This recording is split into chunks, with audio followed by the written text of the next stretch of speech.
Ok.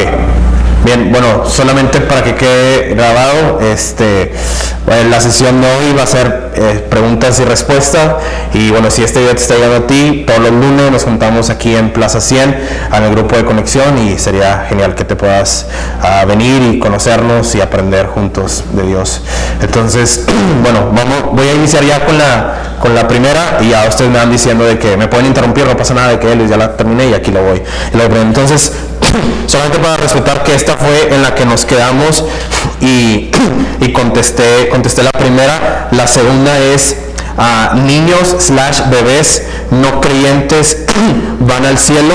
Ahora es una pregunta muy interesante porque, bueno, de entrada aunque sea una pregunta, son varias preguntas en una, porque hay niños y hay bebés. Entonces, por ejemplo, no hay un versículo, por ejemplo, que diga todos los niños y todos los bebés van al cielo. Entonces, lo que yo tengo que hacer es interpretar y solamente darles los argumentos bíblicos, y obviamente les voy a dar mi opinión, pero mi opinión no tiene que ser precisamente los de ustedes.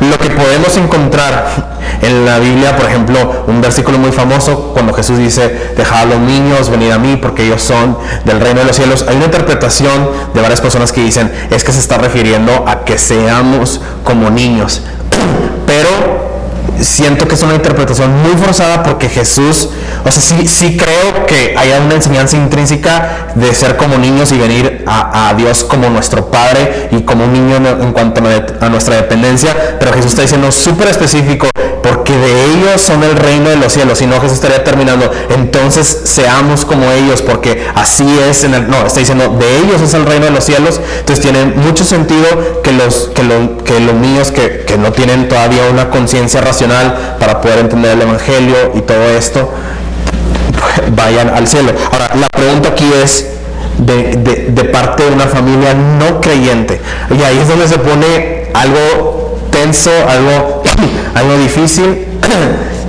Bueno, número uno, o sea, Dios en un cierto sentido, Él es soberano, y en su palabra él nos dictaba, por ejemplo, en ciertos pueblos que eran enemigos del pueblo de Israel, y Él hablaba de cómo una segunda, tercera y cuarta generación heredaban, por así decirlo, esa condenación de no estar, resumámoslo, en su presencia. Entonces, ¿por qué contesté lo primero que Dios es soberano? Es porque la Biblia me da pie a que muy probablemente generaciones, eso significa que bebés y los bebés de los siguientes bebés no entrarían en el reino de los cielos, pero por el otro lado, no me sorprendería que un día, cuando esté en el cielo, conozca a alguien que era un bebé y que literalmente nació en un hogar donde sus papás no creían en el evangelio y estén. No me sorprendería, porque de nuevo, a los niños de ellos es el reino de los cielos. Entonces, solamente quiero presentar los dos argumentos bíblicos. Tú tomas la decisión de decir si solamente te clavas en uno o solamente te clavas en el otro. Yo no me clavo ni en el uno ni en el otro.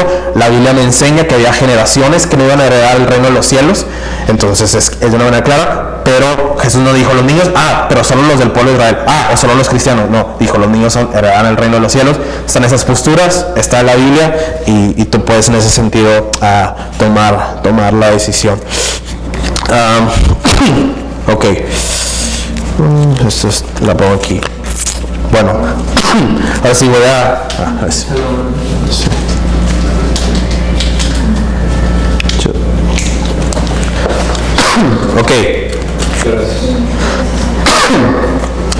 Ok, bueno, este no tiene tema, y esta tiene dos preguntas. Dice, ¿cómo, entre comillas, cómo sentir a Dios en medio de eventos / sucesos de sufrimiento que van más allá del sufrimiento normal? Por ejemplo, eventos traumáticos. Ok, muy bien. ¿Cómo sentir a Dios en medio de eventos, sucesos? Ahora, la Biblia de alguna manera lo que vemos que enseña es que lo que el evangelio quiere hacer es de alguna manera tocar, transformar nuestro corazón, y no precisamente se nos ve como un mandamiento, que la evidencia específica ni siquiera dice que la evidencia constante de siempre significa que tú vayas a sentir algo, pero eso es por un lado, pero por el otro lado, si estamos hablando de que hay cosas, por así decirlo, vanas, o sea, que ni siquiera son dignas de ser comparada con lo glorioso que es el Evangelio. Y si hay cosas vanas como deportes, artes, hobbies, lo que sea, que nos llegan a penetrar el sentimiento, por así decirlo, emocionarnos, ¿cómo esto no va a traer un efecto también en nuestro sentir? Pero no es una regla, nada más quiero dejar esto en claro antes de contestar después lo siguiente que viene, que cuando Dios está haciendo una obra en tu sentimiento es igual a lo estás sintiendo en ese momento. De hecho, no sé si recuerdan, pero una de las preguntas pasadas, algo parecido a esto, veíamos cómo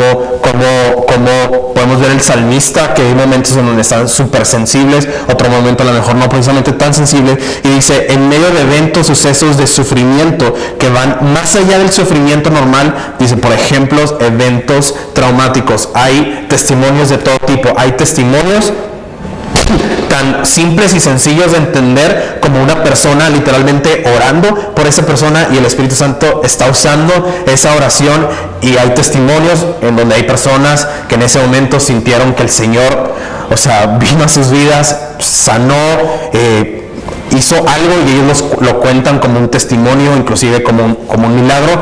Pero por el otro lado no podemos dejar pasar que no es como que todos tenemos ese precisamente testimonio, y hay otra manera en donde la iglesia, por supuesto, una vez más entra en acción, y a través de lo que le podríamos llamar como un discipulado, a través de otro ejemplo puede ser a través de la intimidad de Dios, en oración, en la palabra. Lo que me encanta de esta pregunta es que muchas veces pudiéramos pensar que, por así decirlo, la solución o la única esperanza es que venga un predicador famoso o un pastor súper ungido, súper acá, wow, y que oren así. Y no es, escucha esto, no es menos espiritual de que si hay un evento traumático, una persona vaya con un psiquiatra, no es menos espiritual que una persona vaya al doctor, no es menos espiritual inclusive que alguien vaya con un psicólogo. Por el otro lado, obviamente, ni la medicina, ni la psicología, ni la psiquiatría va a llegar al corazón a hacer un acto tan sobrenatural como el Espíritu Santo sí lo puede hacer. Pero, para terminar mi respuesta, yo puedo ver que Jesús muchas veces hacía milagros, y por ejemplo en el Evangelio de Marcos, él de alguna manera decía, sí, hice milagros, pero en realidad no hubo ningún milagro, porque aquí el Evangelio no fue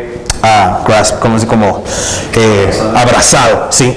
Entonces creo que un milagro balanceado e integral es, y sin embargo Jesús seguía sanando. Entonces en los tiempos de hoy que contamos con una medicina tan avanzada, o alguien que tenga un evento traumático, yo le diría, ve con un psiquiatra, si es necesario con un doctor, si es necesario con un psicólogo, ir con un psicólogo, pero obviamente al mismo tiempo la iglesia tiene que entrar en acción y poder orar y poderle predicar de la palabra, y poder tener una expectativa de que Dios sane y haga algo sobrenatural, algo poderoso en su vida, y no pensar que si pasa 1, 2, 3 días, una semana y tú ves que no hay muchos avances, no significa que Dios no esté obrando. Dios también, ya por último, es un Dios de proceso. Entonces esa sería por ahorita mi respuesta. Y después hay una segunda pregunta, que es, ¿cuál es el límite de intimidad física y emocional en relaciones previas al matrimonio? ¿Cuál es el límite de intimidad física, emocional en relaciones previas al matrimonio? Yo te respondería con esto.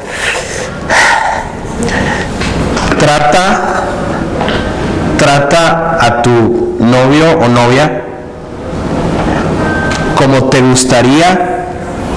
Por ejemplo, si eres hombre, trata a tu novia como te gustaría que, si en realidad no te vas a casar con ella y con la que te vas a casar está saliendo con otro chavo, trátala como te gustaría que ese chavo estaría tratando a tu futura esposa.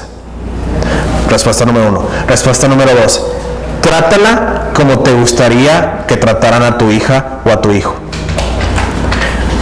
Estas, aunque parecen dos respuestas súper sencillas y tontas, son súper bíblicas, porque cuando nosotros estamos tratando, inclusive, aunque se escuche bien loco, pero hombre o mujer, debido a que, sobre todo si pertenecen a la iglesia, estás tratando, se va a escuchar muy raro, pero literalmente estás tratando con la novia de Cristo, que es la iglesia. Y ese es el entendimiento de Jesús, y en el entendimiento de Dios el Padre, estás tratando con una hija o con un hijo de Dios Padre, si me explico, ¿no? Entonces, y creo que tú solito te vas a dar cuenta que que te gustaría tratarlo de una manera muy íntegra, de una manera muy sabia, de una manera muy, se pudiera decir, santa, en el sentido de que respetar en ese sentido. Y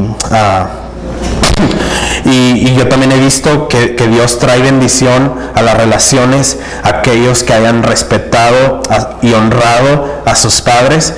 Entonces, si a ti te parece muy exagerado que te pidan, que muchas veces por lo general le piden más a la mujer que llegue a las 10, que llegue a las 11, que llegue a las 11:30. No estoy diciendo que todos los padres, solamente estoy poniendo un ejemplo, y creo que una manera que tú puedas ver la bendición de Dios es cuando tú honras a los padres, y por algo ellos están diciendo que se metan a esa hora, por más que te pudiera parecer exagerado o no exagerado. Creo que es un límite muy práctico que puedes tomar.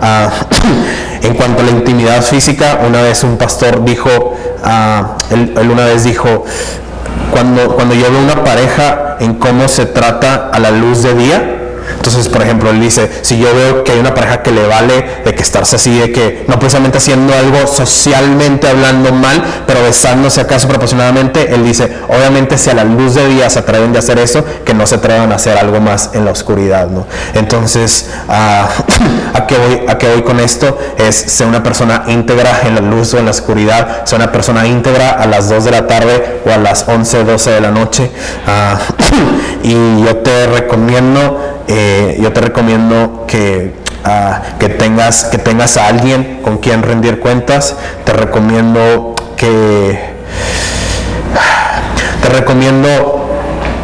una vez cuando cruzas un pequeño límite, ya estás cerca de cruzar otro pequeño límite, y cuando ya estás en ese pequeño límite, ya estás cerca de otro pequeño límite. Entonces, no te parezca exagerado poner límites que de nuevo pudieran sonar exagerados, pero esos están ayudando. Es como la analogía del borracho, ¿no? El borracho no empezó con 20 cervezas, empezó con una, ¿no? Entonces puedo hacer una aplicación en ese sentido. Pero mi respuesta más fuerte es, trata a tu chavo, a tu chava, a tu futuro chavo, a tu futura chava, como te gustaría que estuvieran tratando a tu futuro esposo o futura esposa. Yo no creo que nadie de aquí tuviera el gusto tal cual personal de que, tú sabes, de que estuviera manoseado de más. Ya todos estamos grandes y podemos usar esa palabra. Entonces, y sobre todo que estás tratando, yo espero, con un hijo o con una hija de Dios, y creo que eso es suficiente como para poder saber cómo tratar a otros. ¿Tienes más hojitas? ¿Más hojitas? Sí. Aquí tengo 2. Gracias. Ahora, en el Inter, ¿alguien quiere aportar algo? ¿Nadie quiere aportar nada? Digo, es que en el Cali estaban más como que participativos, pero no... En el Cali, como estábamos en una mesita... Sí. Es que nos están grabando. Ok. Bueno, siguiente pregunta. ¿Cuál es la denominación cristiana más asertiva y por qué tantas denominaciones, de dónde se derivan? Ok, son varias preguntas. ¿Cuál es la denominación cristiana más asertiva? En la Biblia tú no vas a ver, por ejemplo, para los que no, si es que hay alguien aquí que no sabe qué es esto de denominaciones, no es algo que te estés perdiendo de mucho, a mi humilde opinión, pero existen denominaciones, por ejemplo, Iglesia Bautista, Metodista, Presbiteriana, inclusive hay varios católicos que ellos se llaman cristianos católicos. Entonces hay en ese sentido varias denominaciones. ¿Y cuál es la más asertiva? En la Biblia tú jamás vas a encontrar de entrada que Jesús diga, esta es la denominación chida. De hecho, ni siquiera viene tal cual la palabra denominación en la Biblia, pero lo que yo sí te puedo decir es que independientemente de la denominación que sea, cosas básicas es que prediquen la Biblia, que prediquen que Jesús es el Hijo de Dios, que prediquen cómo el Evangelio es lo único que te puede traer salvación, transformación, sanidad, todos sus derivados. y de las doctrinas principales que hay en la Biblia es Dios el Padre, el Hijo, Espíritu Santo. De nuevo, no quiero ser repetitivo, que Jesús es el único camino al Padre y que eso te llama al arrepentimiento de la fe. Si tú tienes una iglesia que está predicando eso, ya estás pasos súper avanzados a comparación de otras religiones o inclusive otras denominaciones que se creen cristianas, pero a mi entendimiento bíblico no son cristianas. Y bueno, ¿por qué tantas denominaciones? Fíjate que hubo un tiempo, y de hecho hace no mucho platicábamos Ale y yo, y creo que Ale era la que iniciaba el tema y decía, hijos, o sea, como que hay mucha revoltura, esto de que haya muchas denominaciones y todo este rollo. Y sí, hubo un tiempo en mi vida que yo dije, la neta sí, o sea, estuviera bien perro, toda una denominación y ya, o sea, cero confusión, que si esto, que si el otro y que si aquello. Pero, por otro lado, cuando Jesús le dice a la iglesia que una de las cosas, me atrevo a decir, sobrenaturales, escucha esto, que el mundo se va a sorprender y que va a creer en el amor de Dios, es que a pesar de cualquier tipo de diferencia, lo que pueda haber, cuando vean que como discípulos de Jesús, como hijos de Dios, hay unidad, la gente se va a sorprender de eso. Ahora créeme, la gente no se va a sorprender porque seamos las iglesias más unidas y en todo coincidimos. O sea, eso no es algo así que tú digas, wow, qué sorprendente. Sorprendente es, yo difiero a lo mejor en doctrinas secundarias, terciarias, que si el bautismo, que si la manera de la expresión de la alabanza, que si el tiempo, que si esto, que si el otro, ¿sí? Pero si a pesar de todo eso pueden ver que hay unidad, que hay amor, que hay armonía. Yo huyo de los grupos que existen en Facebook que hablan, no sé, que el grupo te voy a inventar es apologética de la predestinación y puras peleas, insultos, como que había antes, creo que ya no se puede eso, pero antes en Facebook creo que alguien te podía meter a un grupo y yo, o sea, apenas me metía a alguien en un grupo y en el momento que me enteraba que me metían, yo me salía porque no estoy interesado en nada que tenga que ver con denominaciones peleándose, que si esto, que si el otro, que si aquello. O sea, vamos a predicar la Biblia, vamos a predicar el Evangelio y en lo demás que diferenciemos el día de mañana delante de Dios, vamos a ver en qué cosas yo estaba bien y en qué cosas yo estaba mal y no pasa nada, ¿no? Y de dónde se derivan. Solamente voy a poner un ejemplo. Te voy a inventar. Si supongamos, yo no sé esto, supongamos que si la primera denominación, estoy inventando solamente, fue la presbiteriana, por poner un ejemplo, de seguro hubo alguien que después de que leyó la Biblia dijo, ¿sabes qué? Yo veo más bíblico y veo que sería todavía aún 1000 veces mejor que el bautismo sería cuando no cuando son bebés, sino cuando esas personas nacen de nuevo. Entonces lo que dicen no precisamente significa que herejía, sino simplemente están diciendo vamos a formar una comunidad de fe en donde aquí en vez de bautizar a bebés vamos a bautizar y ya. Entonces obviamente no me voy a dar aquí toda la historia de las denominaciones, o sea, te estoy poniendo un ejemplo de cómo poder hacer que inicie una diferencia donde tú dices, yo creo, al igual que ellos, que Dios es el camino, que Jesús, que el Evangelio, que esto, pero tengo esta diferencia, hagamos una iglesia así. Entonces, solamente estoy poniendo un ejemplo, no estoy diciendo que la presbiteriana fue la primera, ni nada de eso, solamente estoy poniendo un ejemplo de cómo pudiera ser que se hicieron. ¿Alguien que quiera comentar, aportar, corregir? Pues yo creo que lo importante nada más saber es que no hay ninguna mejor que otra. Y desafortunadamente hay muchas cristianas que se agarran fuertemente de la denominación y es de que yo soy esa persona porque eso soy y ahí es donde entran en el conflicto. Sí, muchas veces me ha tocado ver conocidos que también se pelean por doctrinas y teología y cosas muy profundas que te está saliendo completamente del tema principal que es Dios. O sea, te estás yendo en lo segundo, tercero, cuarto, quinto de que detallitos de sacarte de la vida que pues yo creo que no es el plan principal de Dios. Tener a cristianos peleándose entre sí por alguna cosa tan chiquita. Que es importante pues que tú te identifiques con la iglesia, que tengas las doctrinas correctas y sin importar la denominación y luego que también te des cuenta que no esté yéndose por el camino equivocado de pura denominación y dejamos a Cristo aparte. Porque a veces pueden hacer eso. Claro, totalmente.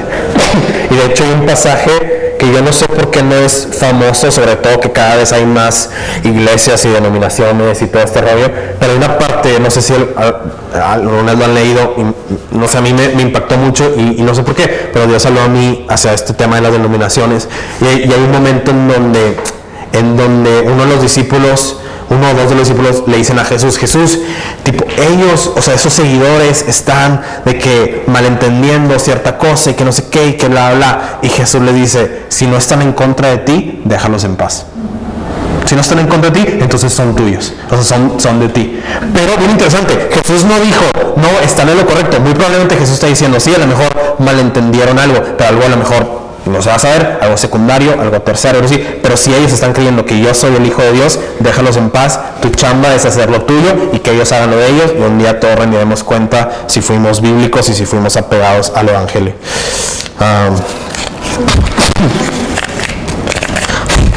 Ok,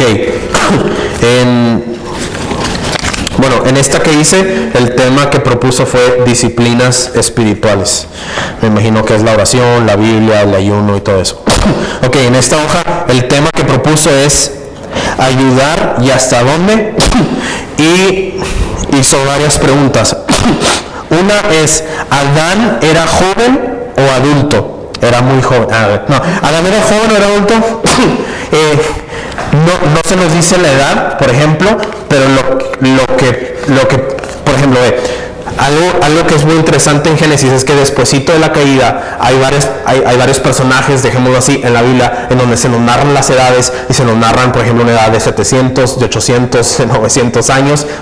Entonces no me extrañaría que al Dios hacer un cuerpo perfecto, porque la caída del pecado no solamente fue espiritual, pero también fue una caída física.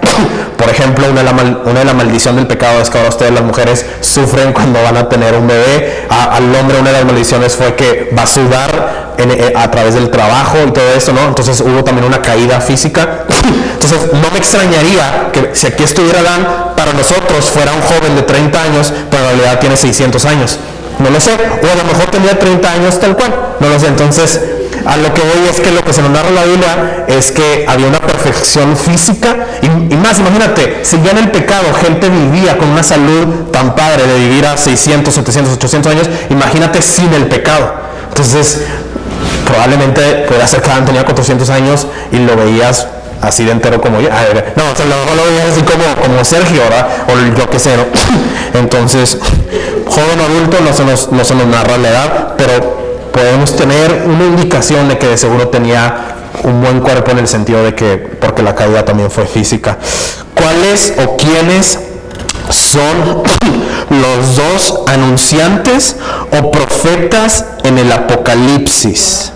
Ok, ¿cuáles son los dos profetas del Apocalipsis? Ok, en Apocalipsis hay una parte donde se habla esto de dos profetas. No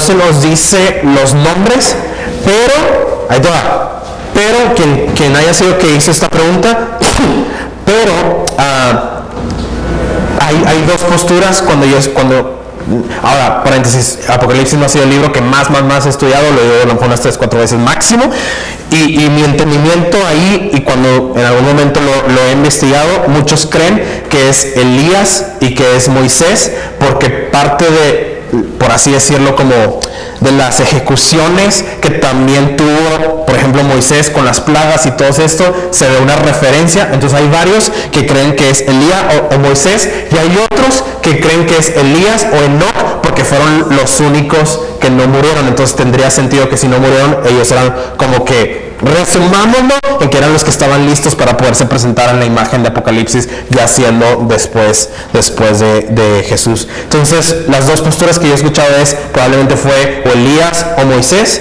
y si no fue Elías y Moisés, probablemente fue Enoc y Elías que fueron arrebatados y nunca murieron. ¿Qué fue con Elías? Pues nunca le pregunté, pero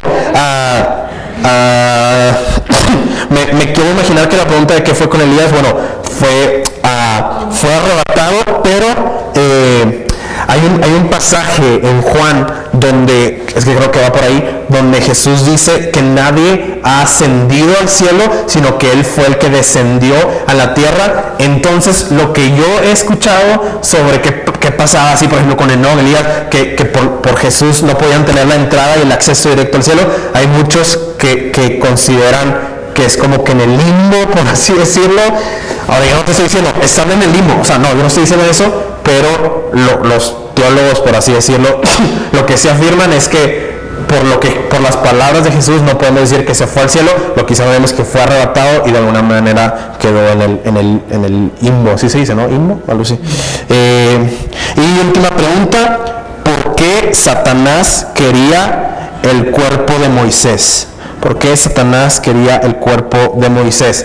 Muy probablemente la razón, igual no hay un versículo que diga Satanás quería el cuerpo de Moisés por esto y esto y esto. Muy probablemente la razón por la cual Satanás quería el cuerpo de Moisés, y eso lo vemos no en el Antiguo, pero creo que en el Nuevo Testamento, o bueno, en fin, pero en la Biblia obviamente, es que había una línea delgada con Moisés.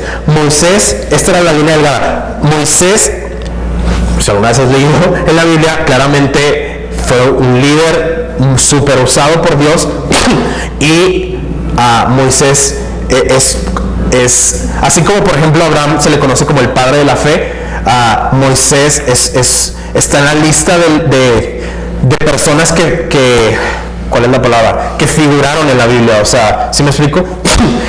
Y ¿por qué estoy diciendo todo esto? Es porque muy probablemente se cree que Satanás lo que quería hacer es hacer esta línea delgada en que en vez de que Moisés fuera un espejo de Dios, para que en vez de ver a Moisés vean a Dios. Por ejemplo, cuando tú ves la historia de Moisés era quien bajaba la información de Dios en la montaña y él les presentaba. Entonces era un líder muy representante de Dios, por así decirlo.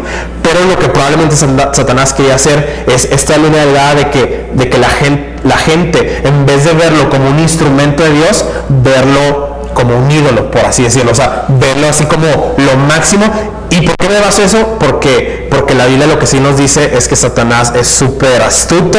Entonces Satanás no se va a presentar así como que diciéndote, o sea, él se va a presentar de una manera súper astuta, así. Entonces sería muy astuto de su parte decir que Moisés, en vez de ser una figura que te lleva a Dios, con que la gente se quede con Moisés y no con Dios, yo estoy feliz de la vida. Entonces de alguna manera en aquel entonces hubiera sido muy fácil poder idolatrar a Moisés, en vez de que Moisés solamente fuera usado bíblicamente como una sombra o una señal de lo que Cristo iba a venir a hacer, no a sacar solamente al pueblo judío, pero a sacarnos a ti y a mí de la esclavitud del pecado. Estas preguntas estuvieron buenas. Ok, ya casi acabo con las del lunes pasado. Ok, esto tiene también 3 preguntas. El tema, este tema está chido. De hecho, el común denominador ha sido este tema para la serie, ¿cómo restaurar heridas profundas? Ahora sí, las preguntas. ¿Por qué Dios creó los sentimientos? Sentimiento, por ejemplo, de tristeza, de culpa, de dolor, condenación, supongo también. Porque Dios creó los sentimientos. Yo creo que los creó literalmente porque nos ama tanto, que si no existieran los sentimientos, el sentimiento es de alguna manera, voy a utilizar esta analogía, el sentimiento es como un termómetro que no nos deja mentirnos a nosotros mismos, y en muchas ocasiones no poderles mentir a los demás que realmente estamos mal. O sea, no es como que de la nada, por poner un ejemplo, no es como que de la nada te sentiste culpable. O sea, si hay un sentimiento claro en donde tú puedes ver, voy a poner solamente un ejemplo sencillo y tonto. Oye, si hay una persona que tú siempre ves que en la iglesia está en la alabanza de que así, no, yo sé que aquí casi no hay nadie que sea así, pero que no sé qué habla, y de repente un domingo tú ves que está paradón, es como que tú puedes decir, de seguro algo está pasando en su vida. Sí. Si no fuera muchas veces por el sentimiento, no podría ser evidente que hay algo que el Evangelio quiere restaurar en su corazón. Ahora, si la pregunta está enfocada más así como que personal, de que bueno, yo por qué experimento este tipo de sentimientos de tristeza, de culpa, de dolor, bueno, tú experimentas ese sentimiento porque ese sentimiento no viene de la nada, ese sentimiento, hay muchos ejemplos que puedo poner, pero por ejemplo, el sentimiento de tristeza, muy probablemente puede ser de que haya una tristeza sana. Voy a poner un ejemplo: oye, falleció tu papá, tu mamá, oye, no puede, oye, no, soy muy cristiano, no, pues es obvio que vas a estar triste.